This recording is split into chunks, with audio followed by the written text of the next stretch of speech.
Bellefontaine, and you're listening to the HomeBuyer's Hour on WCPT AM 820.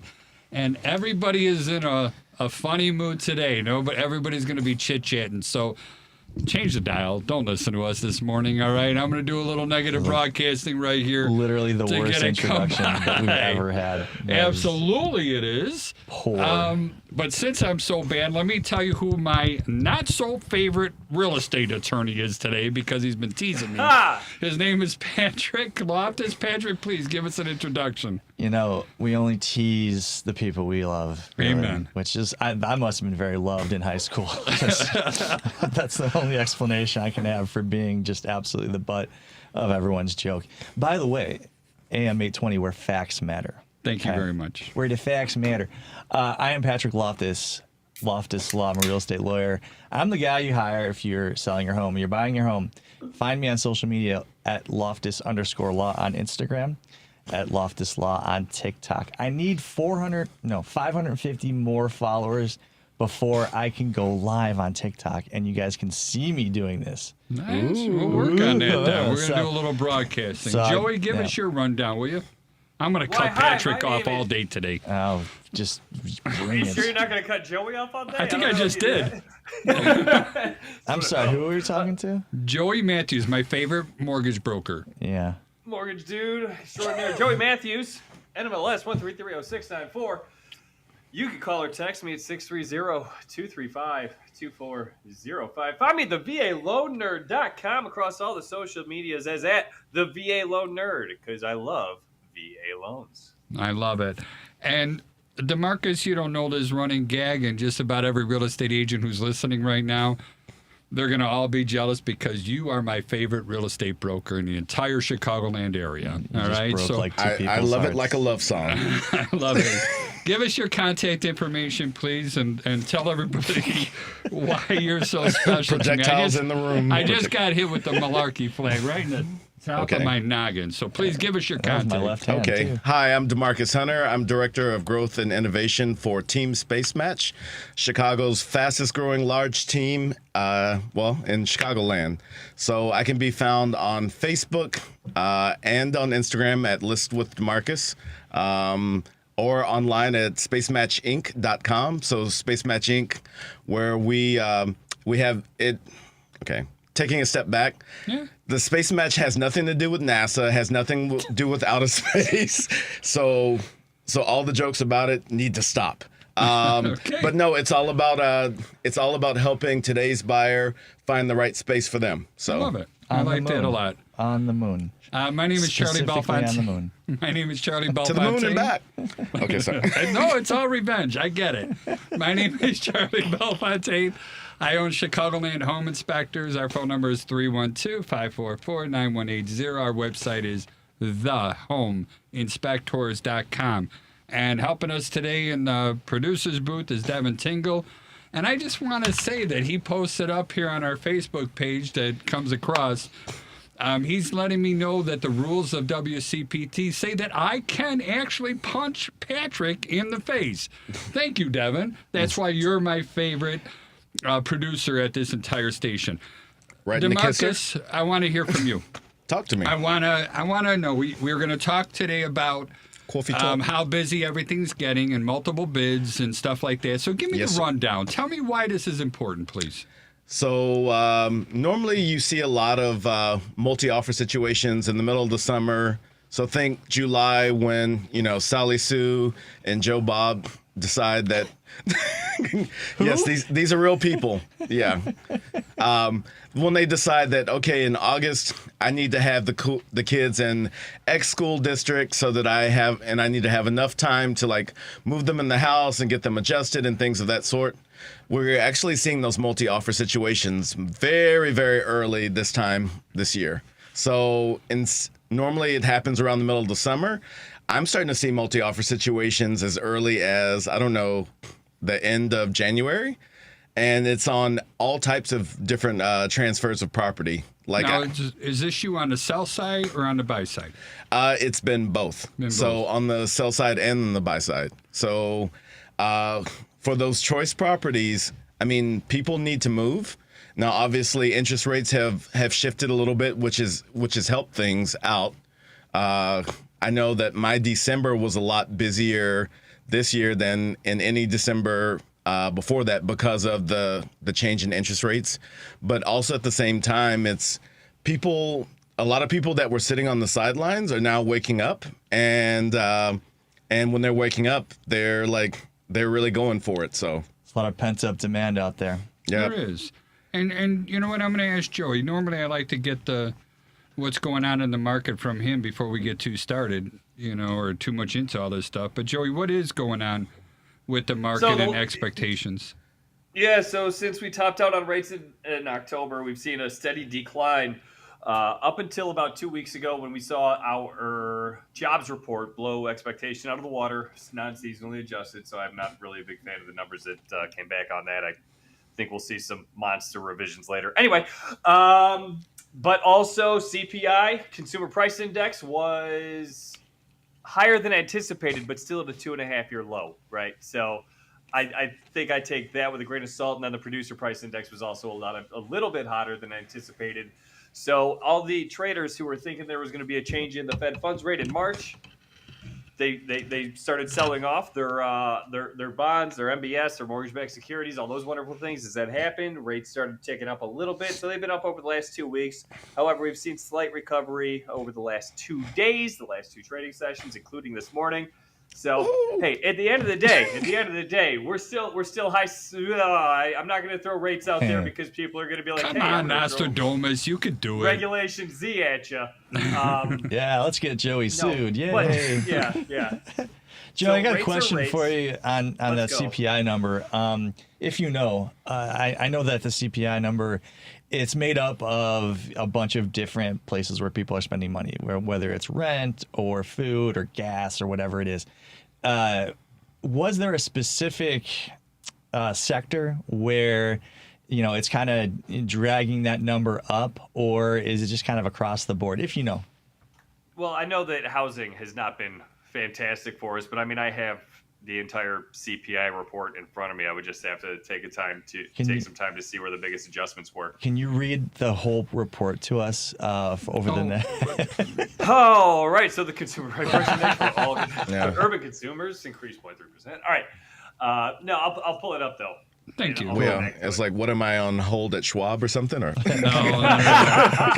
But DeMarcus, you threw your hands up in the air and you gave a big loud whoop while he was reading some of that stuff. Why? What was so exciting for you?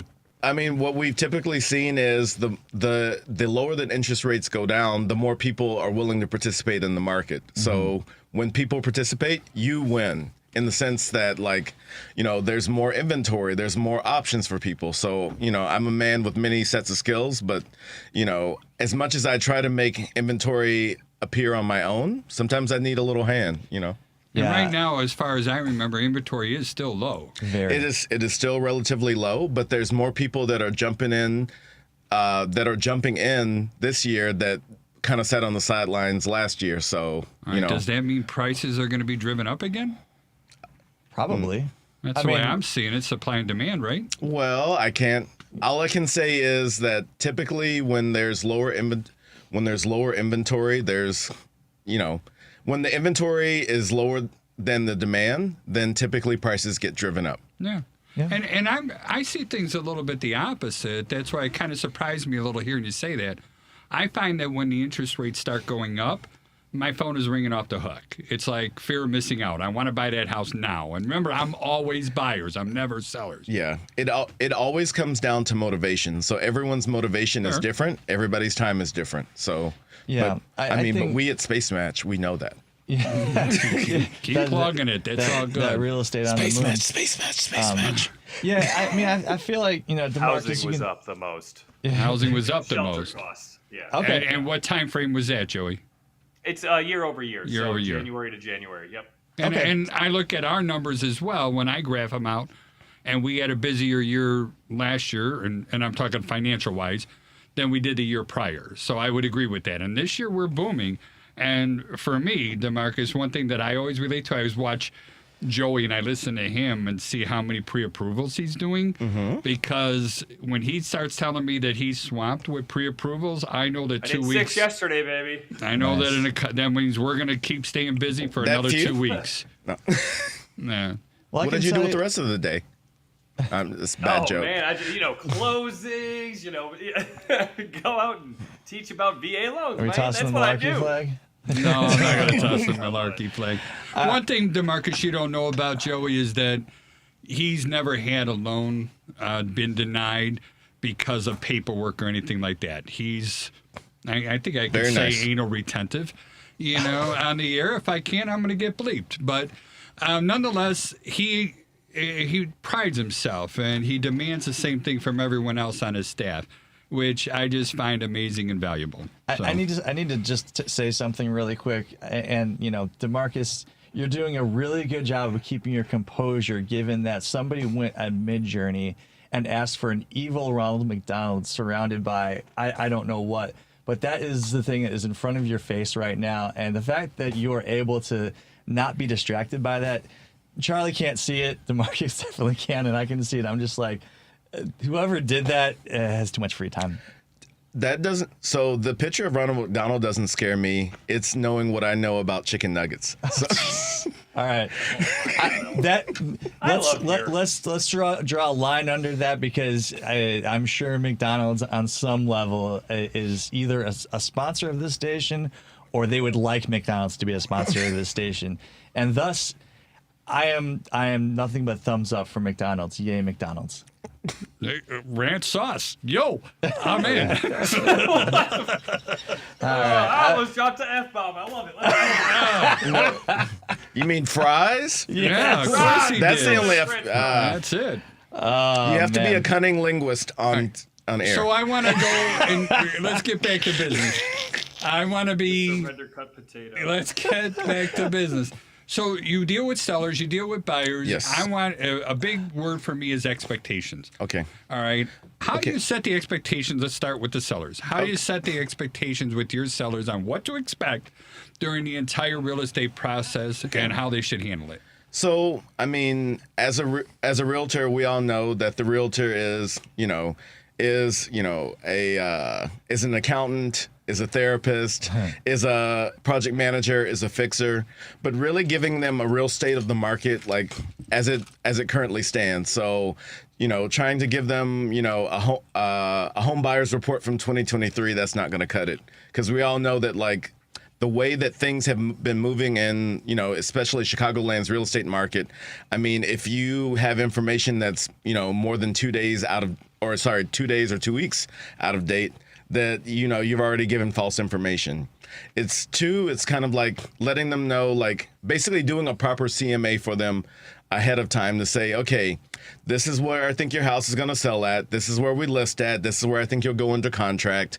These are how fast other homes in the nearby market are moving that are similar to yours. Do you, and then just asking them to sign right here on this, piece of paper, sign the life away. Well, and I imagine, from there you are really guiding them into establishing a strategy for, going forward. I'm sure, every if you give them a range on the CMA, for example, everyone's going to default to the highest number because they think that's going to net them the most, and that may not necessarily be the case, right? So with that, I'm at the end of the day, I am just an advisor, just like you're an advisor. So like at the end of the day, they make the final decision, but I'll do something like, okay, we'll put that number up there, but let's within 2 weeks, if we're not getting any traction, let's you'll give me absolute carte blanche authority to make an adjustment. And normally they'll say yes. Or we start on the private listings, which a lot of realtors don't take advantage of. We'll start on the private listings,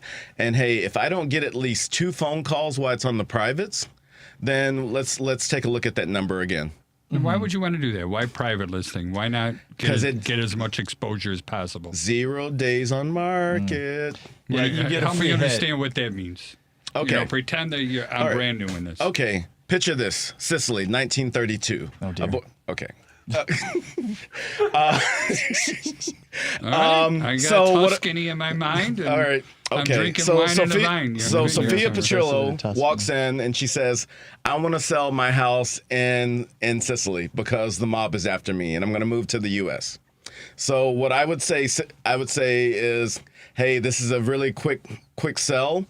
I know that there's a lot of homes on sale right now. You don't need the money, but in about a month, all those homes are going to be sold through, and I'll give you the ability to pre-market your property so that when it goes live in next month, we'll already have some buyers lined up. So Sophia is like, hey, I don't need the money right now. I can just go ahead and I have I have a longer time frame to do this in.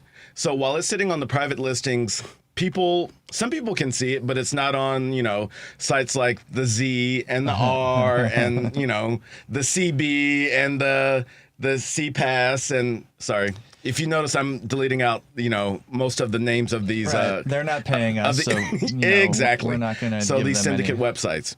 All right. So we did get a question from online. First of all, Joe, you got a nice compliment from one of my inspectors who's retiring, Dave, and he said that you did his pre-approval, and so thank you for taking care of our guys. But he's also asking a question straight to you, DeMarcus. How do you feel about listing a small house empty to make it look larger? And he's talking about 960 square feet. So my preference is to never list any house empty, because even a small house listed empty looks even smaller. So I will say that minimal furniture just to show people how to use the space. But I would recommend that if you have the choice, keep some furniture in it, but be very tactful in what you put in the space. So pictures of mom, you can pack up. Golf clubs, you can pack up, but showing maybe a entertainment, an entertainment center, a coffee table and a couch and a sofa, yeah, make it look like an IKEA.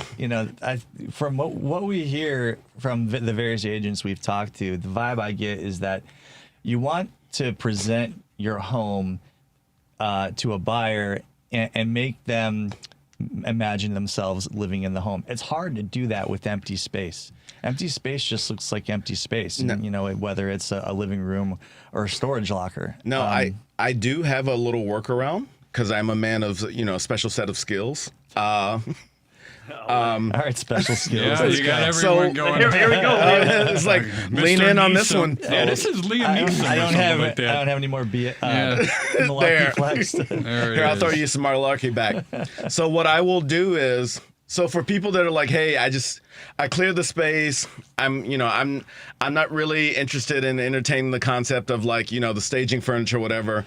I'll actually have the pictures digitally staged. And then when I'm presenting the property, I'll make sure to have some way, a big iPad, a television screen or something that's showing how the space is being used in these digital pictures. So many times when they come into a blank space, there's some difficulty. We're not all Imagine Dragons. So, Was that Puff the Magic Dragon? Was that the imaginary dragon Puff the we're talking about? we Puff need to the get you Imagine current. Dragon So, sounds like a Jeopardy answer. So having a nice iPad, and they're like, would a couch go over here? Then I say, well, actually, and then I turn the iPad around and I start going through the pictures to show different angles of how the furniture should be placed. Now, why wouldn't you just pay a staging company to do that? Well, so a lot of times the staging fee is pushed more towards the Cost seller. prohibitive. Yeah, and so some people find it cost prohibitive. There are some workarounds with that, but you got to talk to the right agent to know how to work that around. Yeah, I feel like Special set of skills. I'm just saying. Yeah, I feel like IJS. what?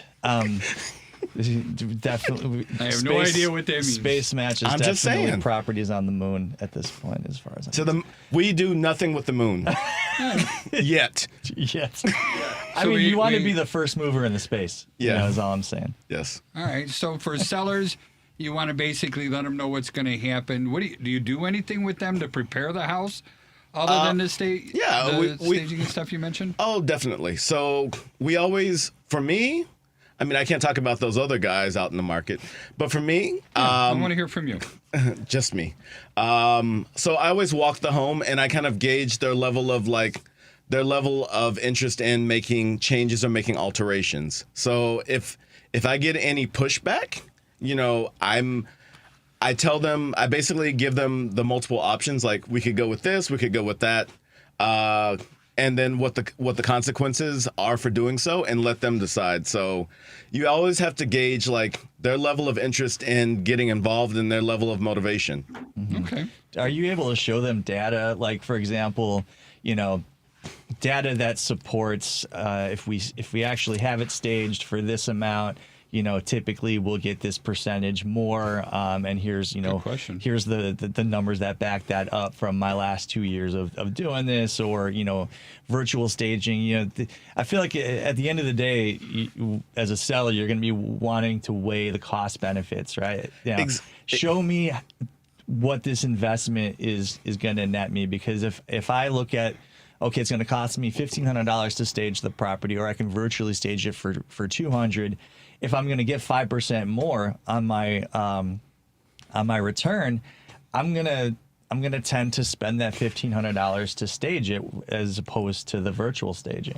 So there is data out there. So a lot of it translates into days on market, and so you can kind of like cross-reference the days on market for certain properties in an area, and then actually look at like how they were actually staged. Okay. Or not staged, and like that's normally enough motivator.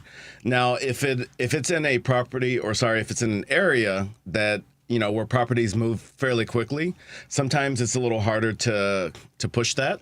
But typically, it's you're looking at like those higher priced homes. So like, I would say when you're getting to the, you know, I would say between, if you're above 800,000 or 900,000. Like, definitely, like, it's worth the staging. If it's or if you're in a place where like properties take more than like 40 days on market, which is around the current average. So like if properties take more than 40 days, if properties are at a higher price point, that staging is normally, you know, it's really worth it. Now, the virtual staging, I personally think that you should never put pictures online that don't have any furniture in it. But I mean, that's up to the intended seller. So and you're talking about days on market. You know, I've come to appreciate that's an important number. Yes, sir. And you know, when you go back to talking about putting something up on the private listing network, you're able to get some data that normally you would only be able to get after you put the house up on the MLS. But you know, that's kind of one of the advantages of you know, putting it in front of that more limited audience. You can kind of get a free hit, you know, and maybe even sell it before you did a bunch of sell before print. That's what everybody dreams of. You know, and not look. We've also talked to agents that are like, oh, absolutely not. You know, we want as many eyeballs. I want to get, you know, as many offers as I possibly can. We're going to price it, you know, right at that number that's going to attract 10 offers, and then, you know, we're gonna drive the price up through a bidding war. I mean, there's different strategies, and a lot of people you know, think theirs is the better one. Yeah, my little pea brain doesn't absorb that. I don't know why. To me, I'm the one who says, you know, supply and demand. I want as many people to see this. I want them bidding it up. I want to get as much money as I can, and it's just hard for me to accept the limited, you know, like you said, private listing stuff. You've never met my wife. So what? Whoa! Joey, let's She hear wants the more. least. Yeah, what do you mean by that? She wants the least at the amount Motel of people 6 in that or house what? possible. That's a great point too. Okay, that is a good point. If you haven't sold your own home recently, I mean, DeMarcus, you can probably speak to this. How much fun is it when you get the call as a seller and they're like, hey, you need to be out of the house at 6 p.m. on Tuesday? Correct. And so what it always comes down to is motivation and what does the client want. So there's a lot of things that I want because, hey, I make a commission, and if I get a higher price point, then I get a slightly higher commission. Just a little bit. But at the end of the day, I have to do what the client wants. So like keeping the client, you know, first and foremost in my mind. Like sometimes Okay, so Sophia Petrillo, she's got to run from the mob, and so. Price it to sell. But for her, the actual price point is more important. So she can let it float for a little bit, but when it's time to close it up, she needs all of that Italian lira to be converted to dollars in the highest path possible. Yeah, we were talking Godfather before the show. That's why this is coming up. Okay. Got it. Okay. Yeah. There we go. Yeah. Even I forgot all that stuff with my Well, limited well, memory. Yeah, Godfather, a little Close bit of that. Golden Girls. It all kind of blends All right, now together. that Golden Girls, they're a bunch of tough ass women. There's Yeah. no Are lie you allowed there. to say So that? I'm never allowed to say anything. Yeah. Hey, I wonder if it's time to go around the horn. Yeah, no, but let's do it now that you brought it up. You start. I messed up. I'm sorry, guys. My name is Patrick Loftus. I'm a real estate lawyer, and I have no sense of timing. However, I can get better. I can make up for that. I've got a lot of other special skills, skills that even DeMarcus doesn't. Oh, never mind. Tawdry. What am I doing? Okay, find me on social media. If you want me to take my foot out of my mouth, I can do that. At Loftus Law on TikTok, at Loftus_law on Instagram. Outstanding. Joey, Okay. can you give us your contact info, please?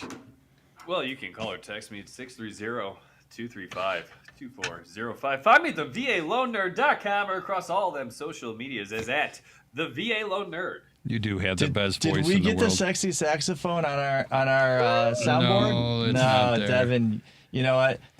We'll work on Come it on, more. D Tingle. Call me now. I'm not getting punched in the face on this time around. No, DeMarcus, if you don't mind, give us your Okay. contact info, please. Surely. So DeMarcus Hunter, Director of Innovation and Growth at Team Space Match of Coldwell Banker Gold Coast. You can call me or text me at 773-531-6163 or on those social media pages, List with DeMarcus. I like that a lot. And don't call me Shirley anymore. I don't like it. A little airplane reference there. My name is Wait. Charlie Belfontaine, and I own Chicagoland Home Inspectors. Our website is www.thehomeinspectors.com. That's plural, O-R-S, and it is a .com. We also own a training school for home inspectors. It's Home Inspection University of Illinois. That website is hiuil.com. Home Inspection University of Illinois. So if you're interested in joining the profession, please reach out to me. We'll do what we can to get you started the right way, How have they not remade that movie? Airplane is so brilliant. especially when Can't stuff remake is that. going to hit the fan. Absolutely. There's a bunch of good lines. You I know? love that movie. You and me both. So let's switch it up. I want to go to the other side now. Thank you so much, DeMarcus, for sharing about the sellers and getting the houses listed and what they should expect. I'm extending internal curtsy to you now. And now I want to flip it around and go, what about your buyer clients? You Okay. know, how does that expectations? What do you want them to do? How do you make them attractive? Oh, for them, it's so you got to have your negotiating sheet in your mind at all times. So Explain that to me. okay, all right. So in a former life, I had another special set of skills, but it was more in corporate America. So so with that being said, I'd go in and I'd say, okay, Mr. Big Food Manufacturer, I want to sell you $10 million worth of equipment, but I know what you want, you know what I want, so I'm going to write it out so that I give you all of the things that I don't really care about that I know you want, aka levers, in hopes that you're going to give me some of the things that I want that you probably don't care about. So with that being said, is preparing the buyers, knowing what their limits are, knowing what they really want, knowing the things that they don't care about. Can you give us some examples of that? Some or- examples. Let's say Sally Sue and Billy Bob. I think we spoke about them earlier. Yeah. They're still looking. So Sally They're Sue. in the Hazard County. Yes. Yes. All right. No, that's the Dukes. I know, but they live in Hazard County. Okay, that's true. All right. together. Okay. Oh Daisy. Oh Daisy. So let's say that they are interested in a home that's on the market in April, but Sally Sue and Billy Bob don't have the kids in school until August. So they have no real motivation to move right now because they don't want to yank the kids out of school. They also know that according to the rules of their mortgage, they don't have to take over the home for about 60 days after close. So they can actually say, you know what? We can be as flexible on the closing date as possible, which for a seller is probably important because they may not have found their new home yet. So giving that flexibility there. Also, you're talking about like post-close occupancy. Correct. Yeah. So what that is the closing takes place, right? The money changes hands. The buyer becomes the owner, but the seller stays for some period of time, which is that it's not the typical thing. It's not uncommon. Now, normally what happens is that the seller will set aside some money in escrow to cover potential damages, Yes. and then they will pay rent. Now, those are some other levers that you can pull as far as the amount of the escrow and the amount of the rent. Correct? Correct. That is true. So so one of them is what we in the real estate term we call it lease back. Like, we can throw in a lease back. Yeah, same thing. Just different words. We can talk about like basically knowing anything that what's important to the seller that you don't really care about. In terms of after the inspection, if there is something that is pretty minor that or that the seller is pretty tapped and that you could take care of pretty easily, just give it away. Just say, you know what, I'm willing to give you an olive branch. I'm giving an olive branch in your direction just to move the negotiation a little bit faster. This is after the contract is accepted, of course. But how would a buyer know that? Huh? How would a buyer know how tapped the seller is? He should have a very skilled realtor that's able to ask. So as a buyer agent, you can't ask these questions directly, but when you're chatting with the listing agent, some of it is just to be friendly and cordial, but it's to get as much information as possible to make sure you have the sexiest offer. So, and the sexiest offer doesn't mean the sexiest price. Many times it's the terms and conditions behind which you get that money. Yeah, I think what you're talking about is signals that you pick up. Signs. There are certainly different things you can ascertain, or at least have an inkling is going on the other side. And DeMarcus, what you're describing is, I think a very effective negotiation technique. The way I characterize it and the way it was taught to me is called ones for tens, right? So all the terms that are going to go into the contract, you assign a number value 1 through 10. So if price is an 8 for you, but closing date is a 2, that means that you can give away. We give away nothing. You can give on the closing date without really sacrificing much for yourself, while maintaining that purchase price that is an 8 for you. And you can go on down the line as far as what what is important and what isn't. And that's, I think, a very concrete way to start to understand the concept of leverage and where your leverage is and where it is not. All right. So continue, DeMarcus. What else? Also, what else do you do to make your buyer attractive? To make my buyer attractive, can we talk about escalation agreements? Sure. Anything you want. Okay. I don't think that's prohibited. Devin, is that prohibited? Escalation agreements? Is that too naughty? Is that too tawdry? Devin says we're good. I don't know. Somebody is making fun of us using the Billy Bob turn, and I love my North Shore. I live on it. Yeah. So maybe I owe them apology for the Hillbilly Thanksgiving comment that they put up there, but thank you. Let's say we'll call them Jean-Paul Gaultier and Madonna. Just tell me what you do.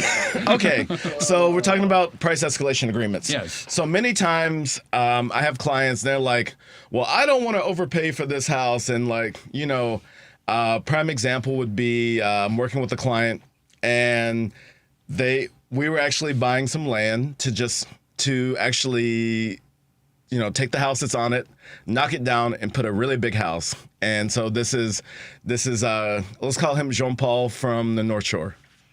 He didn't want to overpay, but he also, I'm like, So if we don't pay enough, we don't win. So with that being said, we used a price escalation agreement, which basically says, I'm willing to go up to this maximum price in increments of X to be the winning bidder. So let's say that the home was listed at $500,000. He was willing to start at $475,000 and go up in increments of $5,000 to be the winning bidder, but he would not go above $600,000. I have two questions about this. The one question that comes up every single time with these escalation clauses is, how do I know that they're not, malarkeying me? That's not, is that a word? How will you know, Whitney? How will you know? Well, I mean, that's the thing. How do, and they'll ask me after the contract is entered into. They go, how do I know that there was actually another offer that I had to beat out? That's always the first question. Now, before you answer that question, I'm gonna ask a second question because Sure. I just want to be confusing. The other one is that I've seen, it doesn't happen often, but I have seen where sellers are put off by that, and they go, "That's I don't like that negotiation tactic. It feels dirty for some reason." Is there any way you're? Is the word I like. Sure. You can, the English language has like 10,000 words. That's one of the great things about it. As a total aside, how do you address those two issues? Okay, so I'll start with number 2 and then work back to number 1. Number 2 is it always hurts. It never hurts to ask. And sometimes it depends on how quickly the negotiation is moving. Like they're like highest and best is in 2 minutes. I love that one. Highest and best by noon. Yeah. Really? Yeah. They give you time limits on that? Oh or? boy, don't I do mean, that. short Yeah, time it's limits? awful. Yeah, I've literally pulled over on the side of freeways to like write an offer. It's just to make it. You got to make it happen, Captain. But addressing number 2, so you can put it on, but if the listing agent says we're not accepting that, then you take it off. Also, if you have the ability, if you have the time to kind of like gauge them ahead of time, you ask. So like, our price escalation agreement's being accepted, and they'll say yay or nay. And actually, for this one, for this case in particular, the price escalation agreement is what saved it because no one else asked about it. So they just put in an offer, and then I came in $5,000 above the highest offer. Now, working back to the first Or question. did you? Well, yeah. And then for number 1, so one part of this is there is some trust, but I would say this goes more the realm of Ronald Reagan. It's trust and then verify. Now, how do you verify? It's not like I can ask them to show me all the offers. Well, they have to show you that next highest offer. So now they're I've going seen it where they don't. They have to show you the next highest offer. Now they obscure the name of the person and any information that would basically, okay, in this case, the listing agent sent me the full offer, and I'm like, dude, that's not how you play this. Yeah. But typically what they will do is they'll white out or they'll find some way to redact the actual other buyer, but then they'll show you, okay, your offer was. Their offer was this, so then you said you would go 5,000 above, so now you are the winner chicken dinner. I have another question on this. So prices. You talked earlier about terms and conditions, right? So price being one, but other terms and conditions being also relevant. For example, what kind of financing is it? Are they asking for 125% on the tax credit? When is and they're gonna get it. They're gonna get all 125. Well, maybe sometimes. We'll wait till the 2024 reassessments start coming out. Ooh. Don't even get me started on that. But closing date, all of these things. So that escalation clause doesn't account for that. And I guess I wonder, as a seller, how do you then deal with that? I mean, I guess you are allowed to say, well, I'm still not accepting your offer because the closing date's wrong, and I'm going to take this one that's 5,000 less. But that's got to be a heck of a pickle to be in for everyone involved. I mean, everybody's situation is different. Everybody's motivation is different. So, like, price is not everything. So if I told you I could give you, I'd say, Patrick, I have some money in my pocket. Either I Go on. Yeah.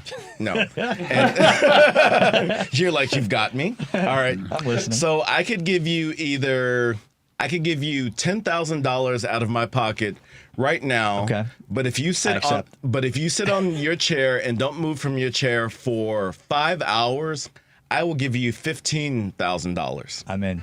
Okay. I'm confused. Now what if I give you? Now what if just before I'm about to whip out the money? The money. I say, Patrick, I need you to drink 8 cups of coffee, but I told you can't move from that chair to get the 15 grand. So now which offer is more interesting? I mean, I'm gonna pee my pants, obviously, but no, I see where you're going. Well, that's a different kind of show. Let's assume one of the conditions is if I pee my pants, I get 0. Then I'm probably taking the 10 grand. Correct. Right away. So fair enough. The point is that even with a sweeter purchase price, if there's something else in there that is just a no-go for me, I may be led to take the lower price. So what are your no-goes? What are your negatives? What are you going to tell your client to be competitive? I hear a lot of gap waivers. I hear inspection waivers. I hear, there's a bunch of things. What do you think is appropriate in today's market? Let's see. So the escalation agreements are appropriate. But that goes back to the money. Yeah. The gap waiver, so there's got to be a lot of faith and trust with the lender. Well, with the buyer. So the appraisal waiver is basically saying, okay, if there is a difference between what the house appraises at and what the house appraises at and what I said I would be willing to pay, I'd be willing to pay that out of pocket. Hey, Joey, do you do any of that sort of research when, on the house and what you think the appraisal is going to come back at so you can give someone a heads up? I stay in my lane. Told you they don't want none of that. Let me ask a slightly different question, Joey. So let's say that I'm a buyer. I'm coming in at $500K to purchase that 900 square foot single family home, and we're worried about the appraisal, and we think 480 is maybe, and so I come to you, Joey, and I say, look, I'm going to offer $500K. I might be I'm going to make an offer with an appraisal gap waiver. So let me just briefly explain that. I think DeMarcus did, but I'm going to do it also just because. So when you are getting a loan to buy real estate, you've offered and been accepted a certain price, but the lender is going to send an appraiser out because they want to make sure that the house that's being pledged as collateral is valuable enough to be collateral for that loan, right? So if that appraisal is not at least the purchase price, you as a buyer either are going to say, I can't buy the house and exercise the mortgage contingency and get out, hopefully, or you're going to have to bring in more money. And I guess in a very long-winded way, the question I'm asking you, Joey, is if I come to you and I say, hey, this is what I'm going to offer, do you think I'm financially able to make up that difference and make the loan happen? Is that something that you're able to opine on for the buyer, or are they just sort of like make sure you've got the liquid funds to do it? I show them what it's going to look like if it appraises at the lowest. They'll go on a gap waiver. So if they plan on putting 20% down, right, and it comes in short, then you can avoid having to put more down, right? You could, if it comes in short and now we just have a loan to value position at 5% equity, right? And this is much easier to actually show on paper than explain, right? Sure. What you're saying is you show them the numbers, best case scenario, worst case scenario, and then the buyer can say, yeah, I can make that work, or they go, ooh, I better curb my enthusiasm in terms of how much of, if any, gap waiver I'm willing to offer. For sure. And it usually doesn't affect their cash to close. It will affect mortgage insurance. That's what you really see when you offer a gap waiver most of the time, is mortgage insurance coming into play. And when you're talking about mortgage insurance, you're talking about PMI, like property mortgage insurance, right? Not property mortgage insurance. That's a private mortgage insurance or mortgage insurance. Private, thank you. Yeah. This is why you're here, to correct me from all my miswords and stuff like that. When does private mortgage insurance kick in? So maybe give us a little bit of a 101, private mortgage insurance 101 sort of syllabus here. When your loan to value position is at a 20% or greater when you close, then you have no mortgage insurance on a conventional loan, right? If you are under, said 20, or did I hear that right? Did you mean to say 80%? Or am I loan to value? Oh my gosh, I'm sorry. Equity position. Yes, I said that. I knew what you meant. Yeah. But the tens of listeners, they need to be properly that was educated. a nice catch. We misspeak at times. It's all right. So if your loan to value position is 80% or less, you will not have mortgage insurance on a conventional loan.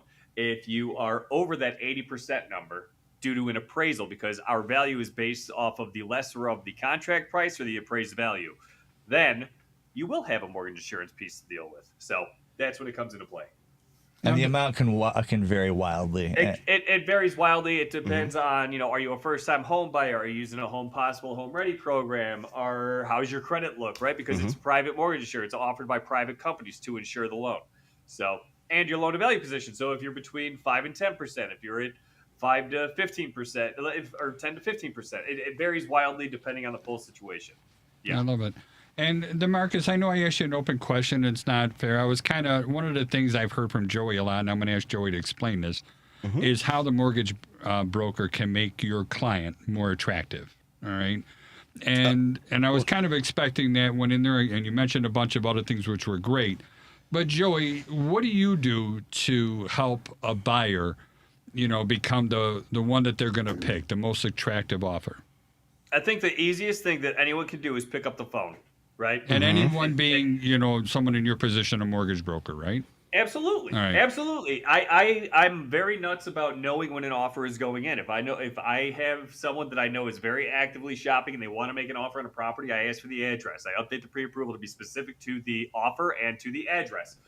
Once I know that the offer's gone in, I wait 15 minutes and then I call the listing agent. I talk to the listing agent about the offer that they may or may not have even seen in their email box yet, because one of the biggest problems in our industry is communication. If they know that I'm actively communicating with them, then they know they're not going to have an issue when they accept the contract, when things are going through the process. They know that I have an open line and I'm ready for them. Oh, look, the contract fell into my spam folder. Thank goodness someone like Joey picked up the phone. I mean, oh my God! Everything Joey is saying here, by the way, if I'm interviewing, if I'm shopping around for loans, this is stuff that you need to be asking each broker. Do they do that? If broker should be asking their vendors that too. Yeah. No, I'm talking about the home buyer who is shopping for a mortgage broker. If the mortgage broker is not doing each of those things that Joey just said, you do not hire that mortgage broker.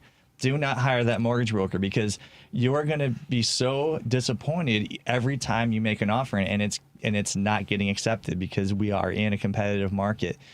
And, reputation counts. Well, no doubt about that. And I think that people tend to take those loan estimates, and God bless them if they're trying to compare those things, because they're impossible. That was something I actually wanted to ask you about, Joey. Maybe next time. I'll ask. We only got 5 minutes. Yeah, no, exactly. So it's like when they're shopping and they're only paying attention to the rate, or they're only paying attention to the cash to close because they've gone to one of your favorites, Joey. They're missing out on the stuff that you just talked about that is so important. Yeah. So one thing, a closing I had literally just funded about an hour and a half ago out in Georgia. They shopped me against Zillow, which is fine, right? I'll be shopped against anybody. I really don't care. But they came back to me like, hey, we're going to work with Zillow. They have offered me a 6.625. I'll just talk about rates because it's specific to this file. And I was at a 7.125. I was like, okay, cool. How many points were they paying? I would love to see how that's pricing. They were paying 1.5 points to get to a 6.625. That's what it came down to. It's because they don't offer apples to apples comparisons. Whenever I'm pricing anything out, I do not include discount points because it's disingenuous pricing and it's to lure someone into a deal that may or may not be in their best interest. And now I'm activated. This is what I'm talking about, Wow, Joey. did you literally just like pick up your desk and like throw? He slammed his fist on the table He because does that every now and this then. is a passionate man we're talking about. But Joey, this is something you and I have talked about before, where even I look at 2 loan estimates. I'm like, don't know. And I think, I don't know if you got this one or not. I know that I had somebody go through the company that rhymes with Pocket Mortgage. And then they ended up, they called me because they wanted some sort of a certification for, water coming into the basement and that. So they told them they spilled water. Everything's dry. There's no after leaks or something like that. I'm like, yeah, I'll do it. I don't want to. But I'm like, and then I said, I'll just fill out well, it's ridiculous. I'm sorry. I'll do whatever they want. I'm going to charge them for it. But they're like, I see a stain on a wall and I want to go ahead and make a client, pay $300 or more to send somebody out there to certify that it's not actively leaking. I mean, it doesn't take anybody with a quarter of a brain to figure that out. And then I told him, I said, well, I could do the FHA certification for the structural and that has water included. I'm more than happy to complete that. And then I get a phone call from the Rocket guy. He's like, well, we don't need that. It's not Pocket. You said the Pocket. Yeah, the Pocket guy, and he's like, we don't need an FHA because it's not an FHA mortgage, nor will it ever be. That would never happen. But it's just crazy on some of these secondary costs that they run up. And it does not help the client, and this is where we go back to the person, not the company. Truth in lending. So Joe, before they still follow the rules, but they just whatever. I want to close the loop with Joe here because he was saying that they went with this other company at first because of that disingenuous loan estimate. And Joey, you said you closed that loan. So how did that come about? I said, hey, if you really want this rate, I'm charging less for it. If that's what you want to do, we can do this. But I mean, this is the problem with my industry is that people will just lie to get your business, and that's what I deal with, period. And then sometimes the biggest advertisement isn't always, never is it always, the better deal. And you're welcome. I'm glad, and I'm happy for the client. I didn't make any money on that deal, and I'm fine, But what happened was they got what they wanted, and they're in a happier place, and thank you for taking care of people that trusted me. Yeah, so. At the end of the day, that's what we all want. We have a client focus, and at the end of the day, we're all advisors, and we're all trying to help them make the best decision for them at that given time. They got to live there, man. And I don't want them, putting the key in the door, whatever, hitting their thumb on the nest, thumbprint, whatever. I got all worked up in the last minute, but we got to close this up, thinking Patrick. about what a rotten, group of people tricked them into buying the home. That's not where I want to be. I'm right with you. Patrick, give us the final words, please. The final words. Yeah, it's how the do I get final. Find me on Loftus Law at TikTok. That didn't make sense. Find me on TikTok at Loftus Law. Find me on Instagram, Loftus_Law. Thank you. Joey, please. You can find me on the social medias as at the VA Loan Nerd. You can find me at thevaloannerd.com. And DeMarcus, please give us your contact. Well, you can find me just driving all around Chicagoland, but find me online at List with DeMarcus on Facebook and Instagram, or just text 773-531-6163. Say that one more time, a little bit slower.